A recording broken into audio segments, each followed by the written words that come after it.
लालू प्रसाद यादव जी, भगवतिया देवी कई लोग जानते होंगे, पत्थर तोड़ने वाली महिला थी, पत्थर तोड़ने वाली। हमना साहबो गाली भैया, हमना साहबो गाली। वहां से गया से निकल करके वो संसद तक पहुंची। क्या उसके बाद भगवतिया देवी आ पाई, फूलन देवी आ पाई? वो इसलिए नहीं आ पाई कि हम आपको दोष नहीं देते हैं, हमारी व्यवस्थाएं संवेदन शून्य है। मैं तो आग्रह करूंगा तमाम साथियों को, आप किसी भी दल में हो, आज एक बार उससे बाहर निकल करके सोचिए। यह ऐतिहासिक क्षण सचमुच ऐतिहासिक होगा अगर हमने आज इतिहास को व्यापक कैनवस पर देखा, जो प्रधानमंत्री जी कहते हैं। और प्रधानमंत्री जी की कथनी और करनी में फासला नहीं होना चाहिए। और यह फासला इसलिए नहीं होना चाहिए कि बड़े दूर फासले पे लोग खड़े हैं, अत्यंत पिछड़ी जातियों के लोग। मैडम, आप अगर आपके माध्यम से मेरी बात पहुंच रही हो तो आज मैं आग्रह करूंगा तमाम साथियों से, चिंता न करिए दलीय व्हिप की। दलीय व्हिप समाज की व्यवस्था पे भारी होना चाहिए।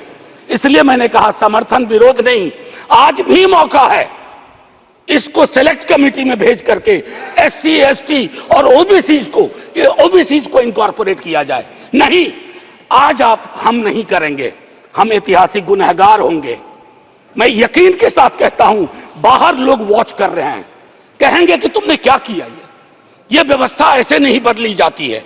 तो मैं आपसे आग्रह करूंगा आपके माध्यम से कि अपने दायरों से अलग होकर के आप जब ओबीसी की बात करते हैं तो ये रेटोरिक से आगे बढ़ना चाहिए, हमारी चिंताओं में आना चाहिए।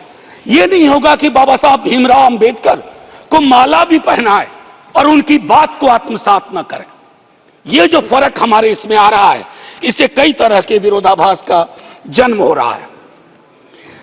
मैडम चेयरपर्सन, मैं आपको कहूं कि कोटा विद इन कोटा की जब हम बात करते हैं तो उसमें एक टर्म आता है जो एक अमेरिकन सिविल राइट एक्टिविस्ट ने 89 में दिया, इंटरसेक्शनैलिटी।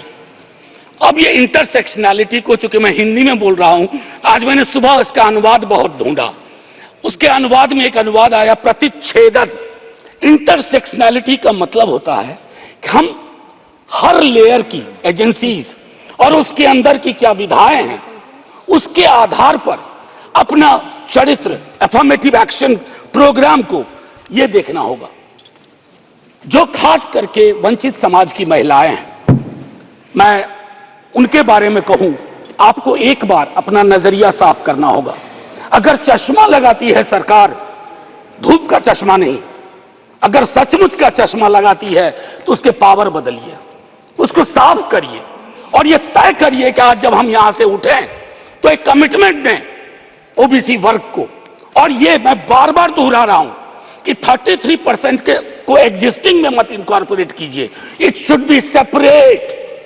नई व्यवस्था में नया 33% विदाउट टचिंग एससीज एंड एसटीज, ये करिएगा तो क्रांतिकारी कदम होगा। अक्सर हम लोग अपने प्रिविलेजेस को नहीं देखते हैं। मेरा सरनेम एक प्रिविलेज है, नीरज भाई का सरनेम एक प्रिविलेज है। हमारे सरनेम ने हमें प्रिविलेज दिए हैं। उन सरनेम्स को देखिए जिनके पास ये प्रिविलेज नहीं है। नहीं, ऐसे मैं बहुत अच्छा किया। मैं ये कहना चाह रहा हूं मैम चेयरपर्सन, मैं ये कहना चाह रहा हूं कि प्रिविलेज का जो व्याकरण है वो खत्म ही नहीं हो रहा है।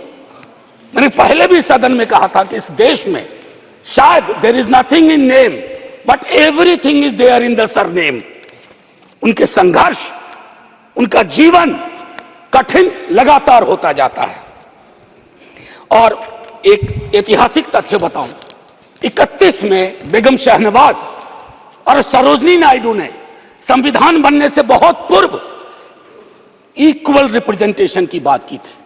हम काहे को अटके पड़े हैं 33 पर? मेरी तो समझ में नहीं आ रहा कि 33 के साथ क्या रिश्ता है हमारा। ये 50 क्यों नहीं हो सकता? ये 55 क्यों नहीं हो सकता? आपका पूरा का पूरा वर्ग चरित्र बदल जाएगा। आप नहीं चाहते हैं कि भगवतिया देवी यहां है? हमेशा एक खास सरनेम, मैं तो बार बार कह रहा हूं कि जो अलग अलग दलों में भी हैं, अगर वो पहुंचे हैं यहां तक अपने संघर्ष से, तो उनको आज यह आवश्यकता है, उनको यह भरोसा दिलाया जाए कि ऐसी कोई चीज आगे नहीं होगी। सबके लिए खुले